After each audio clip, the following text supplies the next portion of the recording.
Welcome to 6 TV నేను నిఖత్. ఇక details చూస్తే తెలంగాణలో ఎమ్మెల్యే కోట ఎమ్మెల్సీ ఎన్నికల ప్రక్రియ మొదలైంది. ఈ నెల 10వ తేదీలోపు నామినేషన్ల దాఖల గడువు పూర్తి కానుంది. ఈ నేపథ్యంలో ఎర్రవల్లిలోని ఫామ్ హౌస్ కు బీఆర్ఎస్ నేతలు క్యూ కడుతున్నారు. గత 2 రోజులుగా కేటీఆర్, హరీష్ రావులతో కేసీఆర్ సంప్రదింపులు జరుపుతున్నారు. ఎమ్మెల్సీ పదవి కోసం ఆశిస్తున్న వారిలో సత్యవతి రాథోడ్, మాజీ మంత్రి జోగు రామన్న, శ్రవణ్, ఆర్ఎస్ ప్రవీణ్ కుమార్, బుడిద భిక్షమయ్య గౌడ్, బీఆర్ఎస్ ముఖ్య నేతలు ఉన్నారు. దీనిపై మరింత సమాచారం మా పొలిటికల్ బ్యూరో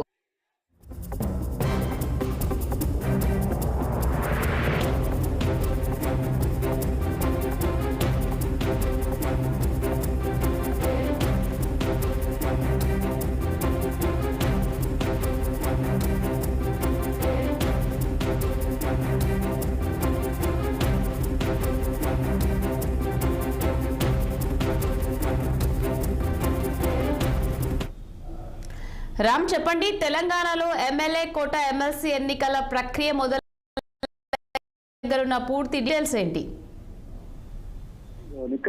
తెలంగాణలో 5 ఎమ్మెల్యే కోట ఎమ్మెల్సీ స్థానాలకు ఎమ్మెల్సీ ఎన్నికల ప్రక్రియ మొదలైంది. నేను మొన్నటి నుంచే నామినేషన్లకు డేట్ కూడా ఖరారైనది. ఈ నెల 10వ తేదీ వరకు నామినేషన్లు వేయాలని చెప్పి ఇప్పటికే రాష్ట్ర ఎన్నికల సంఘం ప్రకటించింది. అయితే టీఆర్ఎస్ పార్టీలో 4 ఎమ్మెల్సీ స్థానాలు ఖాళీ అయ్యాయి. ఇంకొకటి మొత్తం 5.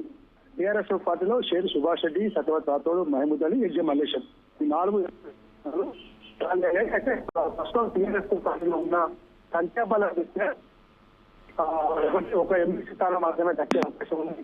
వాస్తవానికి 38 మంది ఎమ్మెల్యేలు ఉన్నప్పటికీ కేసీఆర్ తో సహా 10 మంది ఎమ్మెల్యేలు కాంగ్రెస్ పార్టీ బీఆర్ఎస్ ను వీడి కాంగ్రెస్ లో చేరడంతో ఆ సంఖ్య 28 ఒక ఎమ్మెల్యే ఉంది కాబట్టి ప్రస్తుతానికి మాత్రం ఒక ఎమ్మెల్సీ స్థానం దక్కే అవకాశం ఉంది.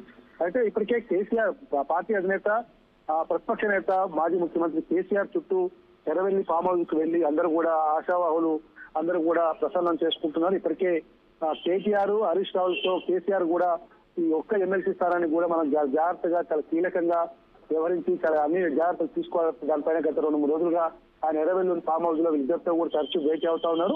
కొంతమంది నాయకులతో కూడా వారి అభిప్రాయాలు తీసుకునేందుకు కూడా మాట్లాడడం జరుగుతూ ఉంది. ఈ నేపథ్యంలోనే కేసీఆర్ ను తాజాగా మళ్ళీ నాకు అవకాశం కల్పించాలని చెప్పి మాజీ మంత్రి, ప్రస్తుత ఎమ్మెల్సీ సత్యవతి రాథోడ్, అదేవిధంగా మాజీ హోంమంత్రి, హైదరాబాద్ చెందిన మైనార్టీ నేత మహమూద్ అలీ కూడా ఆశావాలుగా ఉన్నారు. అయితే గతంలో మొన్ననే సత్యవతి రాథోడ్ కు ఇప్పటికే ఆమె శాసన మండలిలో విప్పుగా కూడా ప్రకటించారు గత అసెంబ్లీ మండలి సమావేశం సందర్భంగా.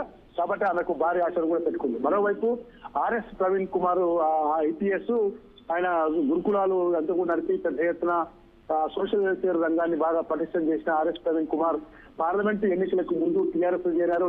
నాగర్ కర్నూలు పార్లమెంట్ అభ్యర్థి కూడా పోటీ చేశారు, ఓడిపోయారు. అతను కూడా మాదిగ సామాజిక వర్గానికి చెందిన నేత కాబట్టి అతను కూడా పెద్ద ఎత్తున ధీమాతో ఉన్నారు. మరోవైపు రాష్ట్రంలో బీసీ కులగణన సర్వే ప్రక్రియ అంతా నడుస్తున్న నేపథ్యంలో బీసీలకే అవకాశం ఉండొచ్చు అని చెప్పి ఆలేరు మాజీ ఎమ్మెల్యే బూడిద భిక్షమయ్య గౌడ్, అదేవిధంగా ఆదిలాబాద్ జిల్లాకు చెందిన మాజీ మంత్రి జోగు రామన్న, అదేవిధంగా పార్టీ స్పోక్స్ పర్సన్ సీనియర్ నేత దాసోస్ శ్రావణ్లు కూడా పెద్ద ఎత్తున ఆశలు పెట్టుకున్నారు. అయితే బీసీల సామాజిక వర్గానికి చెందిన ముఖ్య నేతలు మధురాచారి, బండప్రసాద్ ఇద్దరు కూడా మండలిలో ఉన్నారు. అయితే ఎస్సీ సామాజిక వర్గానికి చెందిన వ్యక్తి ఎవరు లేరు కాబట్టి ప్రస్తుతం ఎస్సీ వర్గీకరణ అంశం కూడా పెద్ద ఎత్తున రాష్ట్రంలో తెరపైకి వచ్చింది. 2 జాతీయ పార్టీల మధ్య కూడా పెద్ద ఎత్తున అంశం తెరపైకి వచ్చింది కాబట్టి ఆర్ఎస్ ప్రవీణ్ కుమార్ కి ఎక్కువ అవకాశాలు ఉండొచ్చన్న ఆలోచన కూడా జరుగుతూ ఉంది. అదే నేపథ్యంలో బీసీ సామాజిక వర్గానికి చెందిన జోగు రామన్న కానీ, బూడిద భిక్షమయ్య గౌడ్ కానీ, దాసోస్ శ్రావణ్లు కూడా పెద్ద ఎత్తున ప్రయత్నం చేస్తున్నారు.